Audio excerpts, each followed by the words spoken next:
জীবনে কতটা স্বার্থপর হয়েছে নিজের ক্যারিয়ারটাকে দাঁড় করানোর জন্য? আমি যখন ঢুকেছিলাম সিনেমা, আমার জাস্ট মনে হয়েছিল যে এটাই আমার লাস্ট সিনেমা। কাব্যে রয়েছে, কবি রয়েছে, তুমি ওদেরকে কি করে বোঝাও যে স্বার্থপর না হওয়া? ছোটবেলা কি রঙিন, অনেকটা বেশি কঠিন শাসন দিয়ে আমি এত তাড়াতাড়ি তাদের ওই বাল্যকালটা নিয়ে নিতে চাই না। পরিস্থিতি কখনো কখনো মানুষকে কোনো কিছু পাওয়ার লোভে কিংবা অধিকারের দাবিতে স্বার্থপর করে তোলে, কিন্তু কোয়েল মল্লিক জীবনে কতটা স্বার্থপর তা জানার প্রচুর আগ্রহ রয়েছে আমাদের সকলের। কারণ তার এত বছরের ইন্ডাস্ট্রি, এত বছরের কেরিয়ার, এতগুলো মানুষের সঙ্গে তার কাজ এবং নিজেকে ডিভা রূপে সবসময় যে প্রেজেন্ট করেছে তার রহস্য আমাদের সত্যিই জানার খুব ইচ্ছে। আমাদের সঙ্গে রয়েছেন কোয়েল মল্লিক। তোমাকে অনেক অনেক অনেকটা স্বাগত সিটি সিনেমাতে। প্রথমে আমি যেটা জিজ্ঞেস করবো যে এরকম একটা গল্প কতটা তোমার জীবনে রেলিভেন্ট? দেখো, এটা না ভীষণ সময় উপযোগী একটা গল্প। আমার জীবনে এই পার্টিকুলার ইস্যুটা আমি বলতে পারবো না যে ভীষণ রেলেভেন্ট ছিল, কিন্তু এইটা দেখো আমাদের সিনেমার এটাই হচ্ছে ম্যাজিক। সোসাইটিতে যেটা হচ্ছে বা জীবনে যা হয় সেটাই হচ্ছে একটা মানে আমরা সিনেমায় সেটাই আমরা প্রকাশ করার চেষ্টা করি, এবং সেইভাবেই আমরা ধরো একটা কোনো সিনেমার গল্প যখনই আমরা শুনি তখন মনে হয় কতটা মানুষ নিজেদের সঙ্গে রিলেট করতে পারবে। কয়েকটা গল্প রিলেট করতে পারে, কয়েকটা গল্প একটু আউট অফ দ্য বক্স হয়, যেটা হয়তো লোকেরা গিয়ে মনে করতে পারে যে বা একটা মেক বিলিভ, একটা অন্য রকমের গল্প। এই ছবির ক্ষেত্রে যখন প্রথম আমাকে অন্নপূর্ণা এই গল্পটা শোনালো, তখনই আমি লাফিয়ে উঠলাম এই ভেবে যে কি করে হয় যে এত রকমের গল্প হয়ে গেছে, কিন্তু এই সাবজেক্ট যেটা এত মানুষের ঘরে ঘরে ঘটে এই গল্পটা, কিন্তু সেই নিয়ে এখনো পর্যন্ত কখনো কোনো সিনেমা হয়নি। এটা আমরা প্রথমবার একটা সিনেমা করলাম এটা নিয়ে, যেখানে দাদা বোনের একটা সম্পর্ক ভীষণ ভালো ছিল, কিন্তু তারপরে একটা প্রপার্টির জায়গায় গিয়ে একটা দুজনের মধ্যে একটা মান অভিমানের একটা লড়াই। তো তাই জন্য আমি বলবো যে এটাই আমার কাছে সব থেকে আমার মনে হয়েছিল যে একটা the biggest USP of the film, যে একটা অপ্রিয় সত্যি যেটা আমরা হয়তো অনেক সময় লুকিয়ে যাই, যে দাদা ভাই তুই জানিস তো অনেক বছর কথা হচ্ছে না, তার সঙ্গে তার কিন্তু কথা নেই, এর সঙ্গে এর কিন্তু মুখ দেখা নেই, কিন্তু একটা সময় তো তারা খাবার শেয়ার করেছে, জামা কাপড় শেয়ার করেছে, খেলনা বাটি শেয়ার করেছে, সব জিনিসটাই শেয়ার করেছে, কিন্তু যে জায়গাটায় ফাইনালি একটা জায়গায় ধরো প্রপার্টির জায়গায় গিয়ে তখন তাদের মধ্যে কোনো একটা ক্র্যাক। তো এটা সব থেকে একটা দুঃখের ব্যাপার, কারণ ব্লাড রিলেশনের মধ্যে যদি তাদের মধ্যে একটা ক্র্যাক হয় বা তাদের মধ্যে মুখ দেখা দেখি বন্ধ হয়ে যায় বা একটা মান অভিমানের একটা লড়াই চলে, তাহলে এর থেকে দুঃখের তো আর কিছু হতে পারে না। তো যেহেতু এই ছবিটা ওটা নিয়েই, তাই জন্য আমার মনে হয় যে এই গল্পটা, যেটা আমি বহুবার বিভিন্ন জায়গায় বলেছি, যে আমরা না ম্যাক্সিমাম সময় কি হয় আমাদের জীবনে, আমরা সবসময় নিজেদের কথাটাই চিন্তা করি, অন্য মানুষটার কথা চিন্তাই করি না। আমরা ভাবি যেটা আমরা ভাবছি সেটা কিন্তু ঠিক, অপর মানুষটা অন্যদিকে যে দাঁড়িয়ে আছে সে মানুষটা ভুল। কিন্তু আমরা যদি একটু দৃষ্টিভঙ্গি আমরা একটু বদলে নিই, একটু অন্য মানুষটার কথা ভাবি, অন্য মানুষটার জুতোর পা দিয়ে যদি আমরা দেখার চেষ্টা করি তার পার্সপেক্টিভ থেকে, তার দৃষ্টিভঙ্গি থেকে, সে হয়তো তেমন নয়। তাই জন্যই হয়তো নামটা স্বার্থপর, যেখানে একজন অন্য মানুষটাকে মনে করছে স্বার্থপর, কিন্তু সে তো আবার উল্টো দিক থেকে ভাবতে পারে যে এ স্বার্থপর। মানে দুজন কে স্বার্থপর কে নয় সেটা নিয়েই হচ্ছে দ্বন্দ্ব। সৌরভ বসু ভার্সেস অপর্ণা ঘোষাল,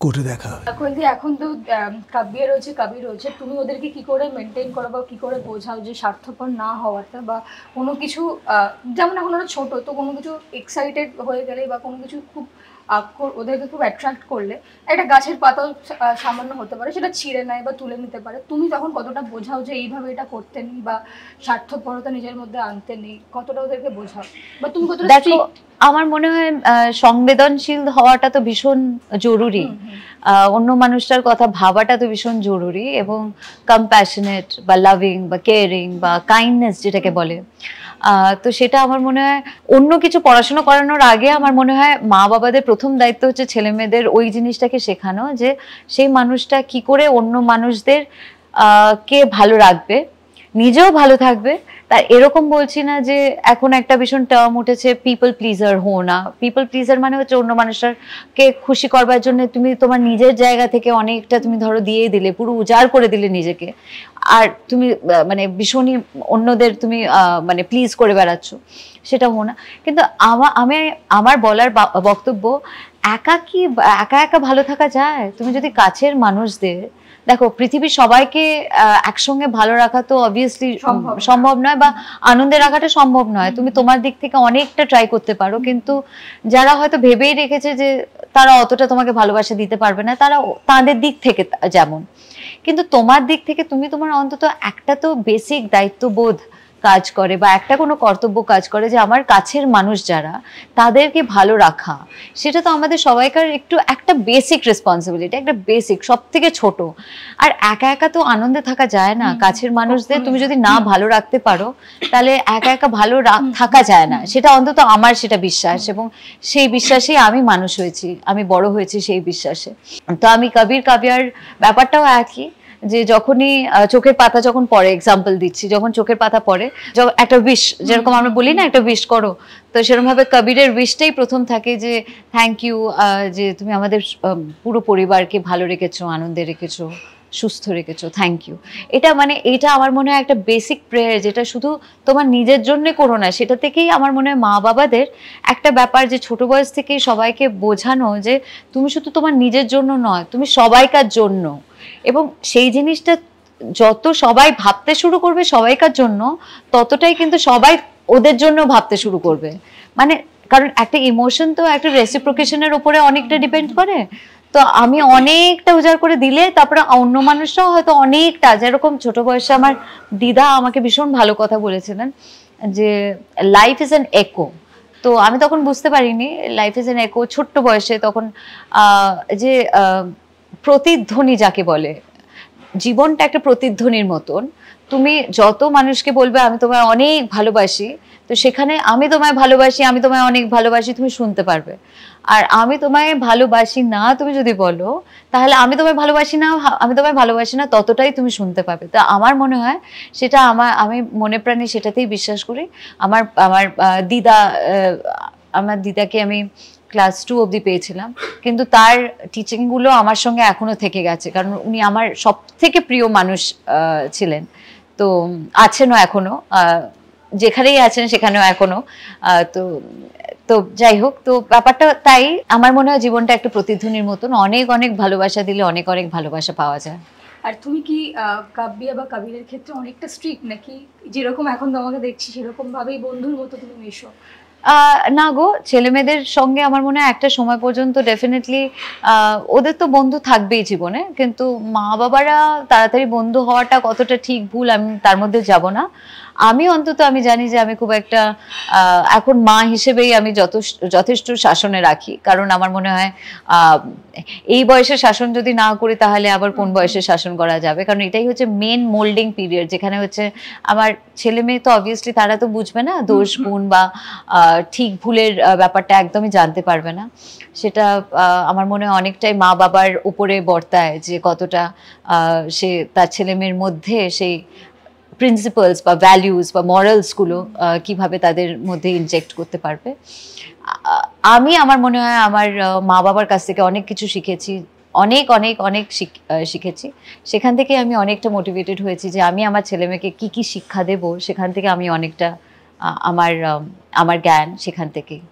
আর এখানে একটা জিনিস স্বার্থপর নিয়ে যদি আমরা কথা বলছি, তো 16 বছর পর একসঙ্গে দেখা মিলেছে রঞ্জিত স্যারের এবং তোমার। আমাকে একটা জিনিস বলো, এই ফেরাটা কি কোয়েলদি সেই প্রথম দিন স্টুডিওতে হাত ধরে যাওয়ার মতো অনুভূতি, নাকি তোমার সেই অরার মধ্যে বাবাকে নিয়ে আসার একটা অনুভূতি, মানে কোনটা হচ্ছে, ঠিক কিরকম অনুভূতিটা হচ্ছে? আমার মনে হয় যে দেখো, আমার মনে আছে এখনো, কারণ তার আগে না আমি কখনো স্টুডিও পাড়ায় যাইনি। আমার প্রথম ছবি নাটের গুরু, সেখানেই আমার প্রথমবার স্টুডিও পাড়াতে যাওয়া। তার আগে আমি বাবার সঙ্গে কখনো, বাবা নিয়ে যাননি। একাধবার বাবা হয়তো সামার ভেকেশনে বাবা কোথাও একটা শুটিংয়ে গেলেন, তখন ওই সময়টা আমার ছুটি, তাই জন্য আমি বাবার সঙ্গে চলে যেতাম, বাবার সঙ্গে ওই জায়গা যেখানে আউটডোর শুটিং হতো সেখানে। স্টুডিওতে যেহেতু আমি নাটকগুলো ফার্স্ট টাইম, তো তাই জন্য সেটের আইডিয়া আমার কোনো কিছু ছিল না। তাই জন্য বাবা আমাকে বলতেন, শোন তুই বাড়ি দেখছিস ওপর থেকে, তারপরে তুই হঠাৎ করে সিঁড়ি দিয়ে উঠে তারপর ঘরের মধ্যে ঢুকে যাস না, কারণ ঘরের বাইরে থেকে ঘর কিন্তু ভেতরে কিছু নেই, বুঝেছিস, তুই টপ করে পড়ে যাবি ওপর থেকে। তো এইসব বলে মানে আগে থেকে বাবা আমাকে বুঝিয়ে রেখেছিলেন। তো এতটা পাখি পড়ার মতন করে আমাকে পুরো লাইফ সম্পর্কে বাবা আমাকে, দেখো এইগুলো, these are the things that happen in life, আর এটা হচ্ছে স্টুডিও পাড়া, এটা সব জিনিসটা তো পুরোটাই মানে স্লেটে লেখার মতন করে আমি বোধহয় শিখেছি পুরো জিনিসটাই আমার বাবার কাছ থেকে। মোটামুটি সবটা নখদর্পণে রয়েছে, সব মানে নখদর্পণে হওয়াটা তো বোধহয় লাস্ট দিন অব্দি শিখবো, কিন্তু অনেকটাই বাবার কাছ থেকে শিখেছি। হ্যাঁ, কিন্তু এই 16 বছর পর যেহেতু ফেরা, তো এখানে কি চিমটির ওই জোরটা আরো বেশি হয়েছে নাকি আগের মতনই চলেছে? ও গড, আমার মনে আছে আগে বাবা মানে প্রথম ছবি থেকে শুরু করেছিলাম, যেটা আমি আগের দিনও বলছিলাম হয়তো, যে কফি হাউসে একটা সিরিয়াস সিন, সেখানে ছারপোকা কামড়, আমি লাইফে কখনো ছারপোকার কামড় খাইনি। তো কফি হাউসে শুটিং এ গেছি, আমি মশা খুঁজছি, দেখছি কোনো মশা নেই, খালি কি কামড়াচ্ছে সেটা বুঝতে পারছি না, আইডিয়া পাচ্ছি না। তারপরে হচ্ছে কোনো পোকা টোকা আসলো নাকি কোনো লাল পিঁপড়ে আছে নাকি বুঝতে পারছি না। আর আমার অ্যালার্জি, মানে ফার্স্ট টাইম জানতে পারলাম যে আমার ছারপোকা অ্যালার্জি। তো এবার ছারপোকা কামড়াচ্ছে, ভীষণ সিরিয়াস সিন, আমি এরকম করছি, বাবা সিরিয়াস হ করছে। আমি বললাম একই আমার, আমি বললাম দাঁড়া আমি আসছি করে আমি বাথরুমে গিয়ে তারপরে আমি দেখছি যে পুরো পা পুরো একদম লাল হয়ে গেছে, এত ছারপোকার কামড়। তো আমি বাবাকে বললাম, বাবা তুমি এত যে বকো আমাকে, লোকের মাঝখানে বকাটা তুমি বুঝতে পারছো তো, আমার এইটুকুন হলেও তো একটা প্রেস্টিজ আছে নাকি, তো সেই প্রেস্টিজটা কোথায় যাবে বলো তো, লোকের মাঝখানে যদি বকুনিটা খাই। তো তাই জন্য তারপর থেকে সেরকমই হয়েছিল, এত এত সিনেমা, এত শুটিং, এত মানে বাবার কাছে বকাটা মানে খুব ন্যাচারালি এসে যায়, এরকম করছে। আর বাবাকে বাবা লোকের সামনে নয়, বাবা লোকের সামনে নয়, মেকআপ রুমে, বাবা মেকআপ রুমে, এরকম করতাম আমি। বাট এই সিনেমাতে সেই সুযোগটা আমি বাবাকে দিইনি বকার, থ্যাংক গড। এই সময় এটাতে হয়নি, এটাতে আমরা যথেষ্ট, বাবা একদম জিকে লাহার ক্যারেক্টারের ছিলেন, যে ক্যারেক্টারটা প্রচন্ড একটা সত্যবাদী যুধিষ্ঠির বলা হয় সেই ক্যারেক্টারটাকে। এবং আমি অপর্ণা ঘোষাল, যে জিকে লাহার কাছে গেছে এই কেসটা লড়ার জন্য, এবং তারপরে তো বোঝাই যাচ্ছে মানে আমার একটা এতদিনে না মানে প্রশ্নর খুব ইচ্ছে ছিল, জানি না আজকে মানে করতে পারবো কিনা। তবে এই জিনিসটা যে অভিনেত্রীরা মনে হয় কখনো ভাবে না যে প্রাপ্তির ঝুড়ি কতটা ভরবে, তারা হয়তো প্রত্যেকটা পদক্ষেপ দিয়ে যেতে যেতে যেতে সেটা তৈরি করে। তুমি জীবনে এতগুলো মানে বছর ইন্ডাস্ট্রিতে কাটিয়েছো, তুমি কখনো ভেবেছো যে জীবনে এইগুলো আমি অ্যাচিভ করবো বা এইগুলো আমার প্রাপ্তি থাকতে পারে জীবনে? এই সিনেমাগুলো জীবনে প্রাপ্তি আসতে পারে? কখনো ভাবিনি। মানে আমি বোধহয় এর আগে কতবার কত ইন্টারভিউতে বলেছি যে আমি যখন প্রথম সিনেমা ইন্ডাস্ট্রিতে আসি তার আগে বাবা আমাকে বললেন যে এটা কিন্তু মজার জায়গা নয়, এটা কিন্তু বাইরে থেকে গ্ল্যামারাস লাগতে পারে, কিন্তু অনেক দুঃখ আছে, অনেক কিছু আছে, অনেক স্যাক্রিফাইসেস আছে, অনেক কিছু বললেন বাবা। যেরকম তো বাবার এক্সপিরিয়েন্সটা তো একটা ম্যাসিভ এক্সপিরিয়েন্স, তো সেখান থেকে আমি অনেক কিছু শিখেছি আগে থেকে। তারপরে তো মানে কামিং টু দ্য পয়েন্ট, যে আমি যখন ঢুকেছিলাম সিনেমাতে তখন দেখে আমার জাস্ট মনে হয়েছিল যে এটাই আমার লাস্ট সিনেমা, মানে আমি ফার্স্ট অ্যান্ড লাস্ট, আমি সেটাই ভেবেছিলাম। নাটের গুরুর সময় আমার মনে আছে আমার ডিরেক্টর থেকে শুরু করে আমার অ্যাক্টর থেকে শুরু করে প্রত্যেককে আমি খুব ইমোশনালি টাটা বলেছিলাম, ভেবেছিলাম এটাই আমার লাস্ট সিনেমা, এরপরে আমি আর করবো না। সেটা কি এমনি ভেবেছিল যে কাজ শেষ হয়ে যাওয়ার পরে? হ্যাঁ, কারণ আমার তো ওটাই নর্মাল লেগেছিল, কারণ আমি তখন পড়াশোনা করছি, সাইকোলজি অনার্স নিয়ে পড়াশোনা করছিলাম, আর যথেষ্ট মনোযোগী মানে মন দিয়ে আমি পড়াশোনা করছিলাম, এবং মনে হয়েছিল যে সেটা নিয়ে হয়তো পারসিউ করবো আমার ক্যারিয়ারটা।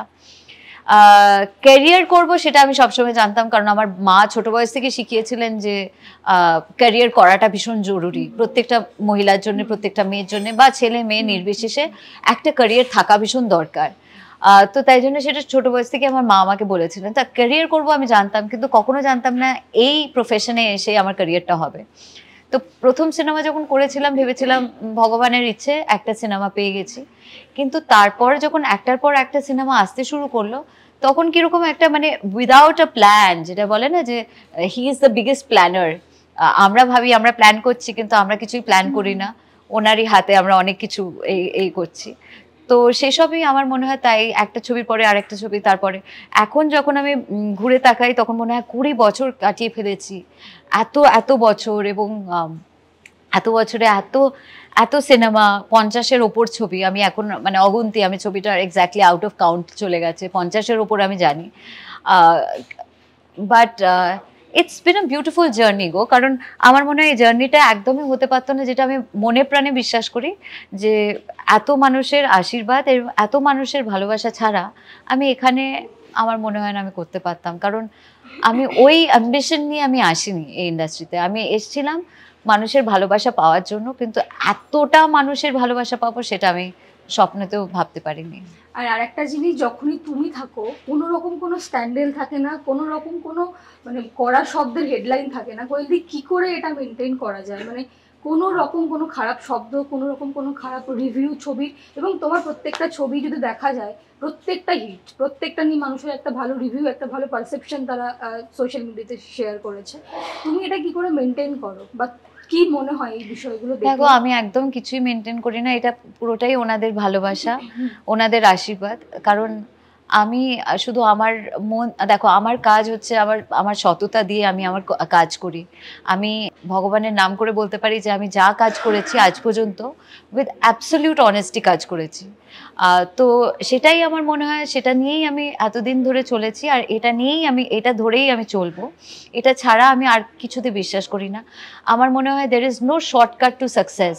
এটা মানে আমি মনে প্রাণে বিশ্বাস করি যে সবটাই তোমাকে কন্টিনিউয়াসলি খাটতে হবে, অনেক অনেক you have to put in your মানে heart and soul in a film, বা যেখানে যখন ক্যামেরার সামনে, কারণ এটা একটা কমিটমেন্টের জায়গা, এত মানুষের ভালোবাসা।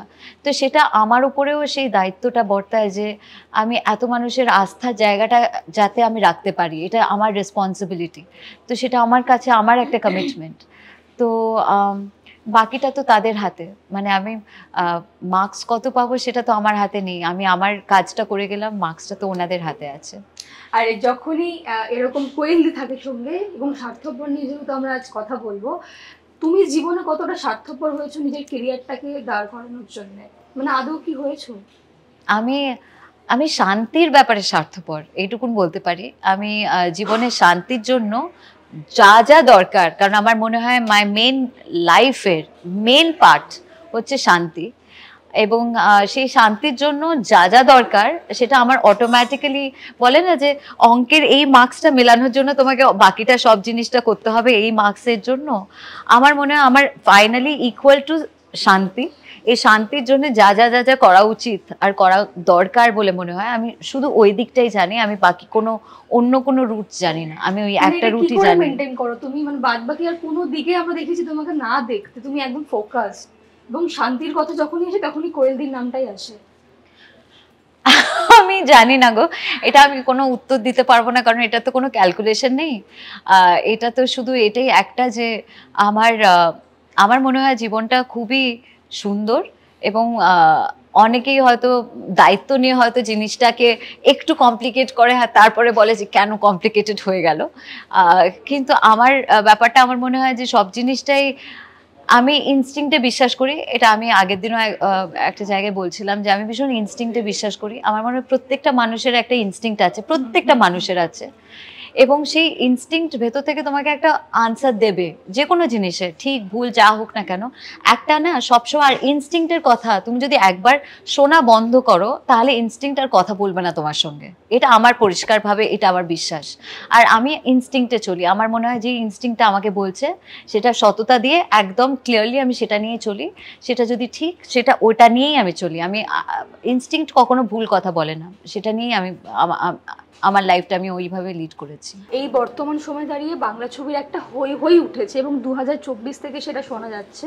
তো সেখান থেকে দাঁড়িয়ে 2025-এও পুরো 4টে ছবি দিয়ে বুক, এবং মানুষ রেড়ে হা হা করে দেখতে আসছে।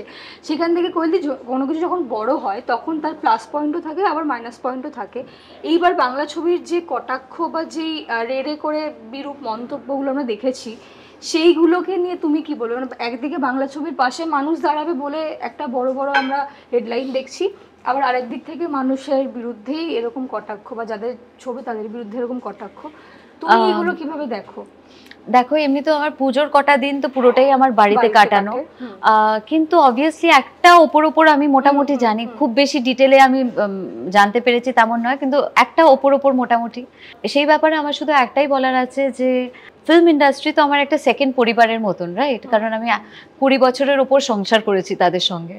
তো তাই জন্য সেই জায়গা থেকে দাঁড়িয়ে ঠিক যেভাবে পরিবারের মধ্যে যদি কোনো জায়গায় একটু অমিল হয় বা কোনো কিছু নিজেদের মধ্যে কোনো কিছু বনিবনা হয় না, তখন ঠিক যেভাবে আমি আমার পাশের বাড়িতে গিয়ে এটা বিনোদনের জন্য বলবো না, একই রকমভাবে আমার মনে হয় এটা আমার পরিবারের, এটা একটা আমার পরিবার, মানে একটা দায়বদ্ধতা আমারও আছে। এবং আমার মনে হয় যদি কারোর সঙ্গে কোনো কথা বলার থাকে তাহলে হয়তো আমি তাদের সঙ্গেই কথা বলবো, সেটা নিয়ে this cannot be a part of an entertainment for me, কারণ আমার মনে হয় এন্টারটেনমেন্ট আমাদের জন্য শুধু সিনেমা, আর অডিয়েন্সের কাছে এন্টারটেনমেন্ট শুধু সিনেমা হওয়া উচিত।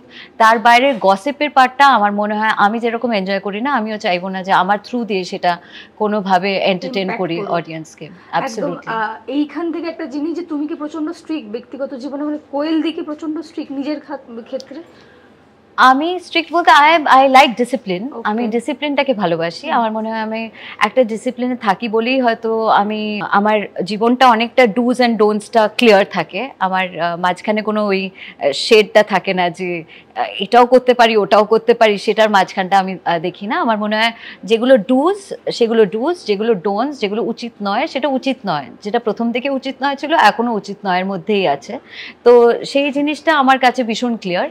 তো হ্যাঁ, তো সেটাই গিভিং দ্যাট আনসার আমার। আর এখান থেকে আরেকটা জিনিস যে কাব্যি এবং কবিরের ক্ষেত্রে কোনটা তুমি বলো যে এটা করবে এটা করবে না? আমার মনে হয় না ভগবান সবাইকে একটা না বেসিক ইন্টেলিজেন্স দিয়ে পাঠিয়েছে, সেটা অন্য কথা। অনেকে হয়তো জীবনের জায়গা থেকে দেখতে দেখতে অনেক রকমভাবে একটু এদিক থেকে ওদিক হয়ে যায়, কিন্তু সেই ইন্টেলিজেন্সের উপর আমি ভরসা রাখি কবির এবং কাব্যার ক্ষেত্রেও। কিছু কিছু জিনিস মা হিসেবে যেগুলো শাসন করে বলা উচিত, যে এই মানুষ এরমভাবে কথা বলা উচিত, ওইভাবে কথা বলা উচিত না, এইভাবে ব্যবহার করা উচিত, কারণ তারা তো বাচ্চা, তারা তো কিছু বুঝবে না। তো সেই কিছু কিছু জিনিস হয়তো আমার শেখানোর দায়িত্ব, কিন্তু বাকিটা আমার মনে হয় তাদের মধ্যে যে ইনোসেন্সটা আছে সেটা সব জিনিসটা খুব বেশি অনেকটা বেশি কঠিন শাসন দিয়ে আমি এত তাড়াতাড়ি তাদের ওই বাল্যকালটা নিয়ে নিতে চাই না। তুমি একেবারে সময়ে চলো যে এই সময় এটা হবে, পরবর্তী সময় সেটা হবে। কোয়েলদি, একটা সময় দাঁড়িয়ে তোমাকে প্রচুর আমরা জুটি সিনেমাতে দেখেছি এবং এখন তোমাকে দেখতে পাচ্ছি কোনো ঘরোয়া গল্পে আবার ফিরতে। তো সেই ক্ষেত্রে গিয়ে কি কোথাও একটা নিজস্ব চয়েস এটা যে আমি আবার সেই জুটির গল্পে ফিরবো না? বা না গো, এটা পুরোটাই না গো। আমি না, দেখো, যে কোনো আর একজন অভিনেতা বা অভিনেত্রীর মতনও আমিও চাই একটা ভালো স্ক্রিপ্টে কাজ করতে। যখন ভালো স্ক্রিপ্ট হয় তখন আমার মনে হয় বাহ, খুব ভালো হলো, তাহলে আমি এই ছবিটা করব। তো কখনো আমি সেরমভাবে ভাবিনি যে জুটির ব্যাপার নয়। আমি এবার সবাই থ্রিলার পছন্দ করে তাহলে আমি থ্রিলার করব, সবাই ঘরোয়া সিনেমা পছন্দ করে তাহলে আমি ঘরোয়া সিনেমা, আমি সেইভাবে কখনো আমি না এতটা ক্যালকুলেশনে যাইনি। আমার যখন কোনো গল্প ভালো লাগে তখন সেই গল্পটা আমার মনে হয় তাহলে আমি সেই গল্পটা করি, যেটা আমার মনে হয় যে দর্শক হিসেবে হয়তো আমি এনজয় করব একটা সিনেমা।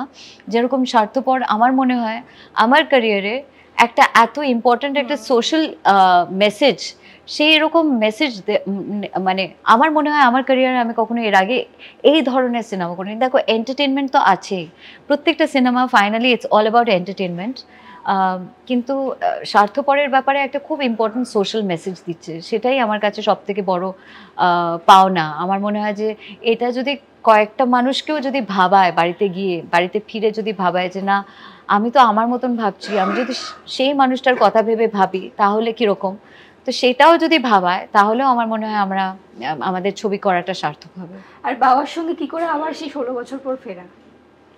কি করে হচ্ছে বাবাকে উত্তর দিতে হবে সেটা, কারণ আমরা ফিঙ্গার্স ক্রসড রেখেছিলাম, ভেবেছিলাম বাবা যদি না বলেন তাহলে কার কথা ভাববো।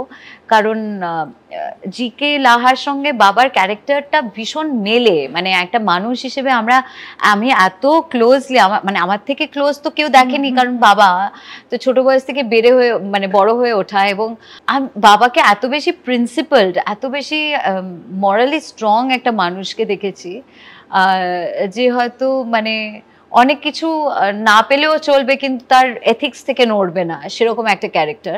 তো আমার মনে হয় এটা মানে, তো তাই জন্য ফাইনালি বাবা হ্যাঁ বললেন, সেটা আমাদের বিশাল বড় পাওনা, আমাদের ফিল্মের জন্য ভীষণ বিশাল বড় পাওনা।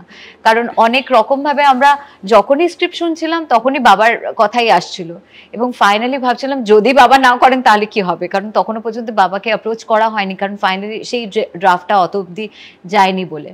তারপরে যখন আমাদের ফাইনালের দিকে যাচ্ছিলাম তারপরে বাবাকে অ্যাপ্রোচ করা হয়েছিল, বাবা হ্যাঁ বললেন।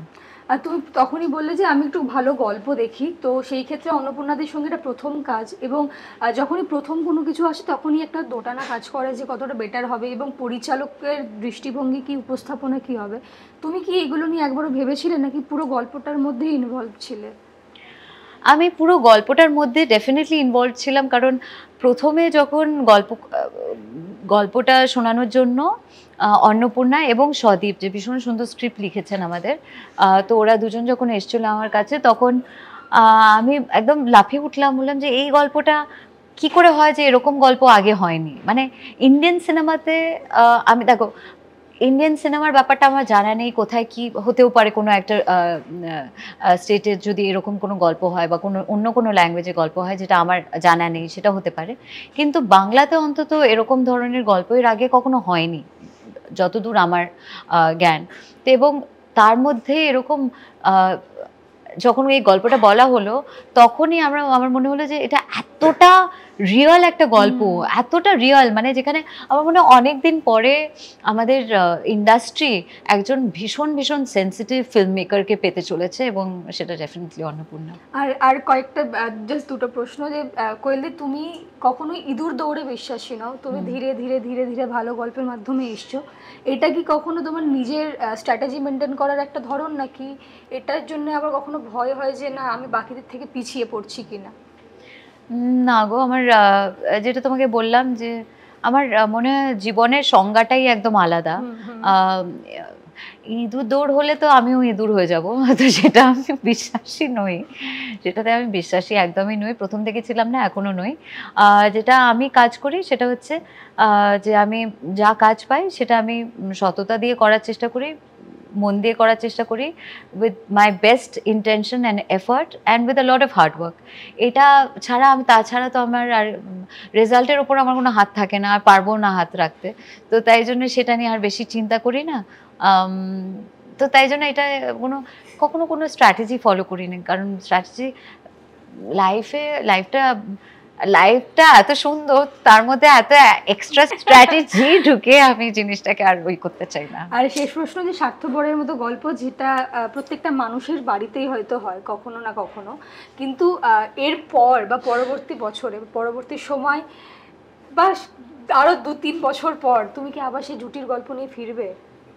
সেটা পুরোটাই ডিপেন্ড করছে আমার ডিরেক্টর এবং স্ক্রিপ্ট রাইটারের ওপরে, কারণ যদি ওরকম কোনো ভালো গল্প হয়, দেখো জুটির জন্য ফেরার কোনো মানে হয় না, just for the sake of জুটি, তাহলে আমাদের দিক থেকেও ভুল হবে। আমার মনে হয় যদি স্ক্রিপ্টটা এমন দাঁড়ায় যেখানে সেই জুটিটা না ফিরলে হয় না, তাহলে তো নিশ্চয়ই ডেফিনেটলি আমি করব, আমি why not, of course. এটা দেখার পর হয়তো অনেকটা স্বস্তি মিলবে আমাদের। স্বার্থপর কবে রিলিজ করছে সেটা নিয়ে একটু বলো। যে 21শে অক্টোবর রিলিজ করছে স্বার্থপর, আমার ভীষণ ভীষণ মনের কাছের একটা ছবি। আপনাদের যদি এই ছবিটা দেখার পরে যদি একটুও যদি ভাবায়, তাহলেও আমরা মনে করব যে আমাদের ছবিটা করা সার্থক হলো। কেন বলছি এই কথাটা আমি এখন বলবো না, আপনারা দেখলে বুঝতে পারবেন আমি কথাটা কেন বলছি। প্লিজ সিনেমা হলে গিয়ে দেখে জানাবেন কেমন লাগলো, আমরা কিন্তু আপনাদের ফিডব্যাকের জন্য অপেক্ষায় থাকবো। টলিউডের latest update, gossip and entertainment পেতে সাবস্ক্রাইব করুন শুধুমাত্র সিটি সিনেমা, আর ফলো করুন সিটি সিনেমার Instagram, Facebook, Twitter and ShareChat page.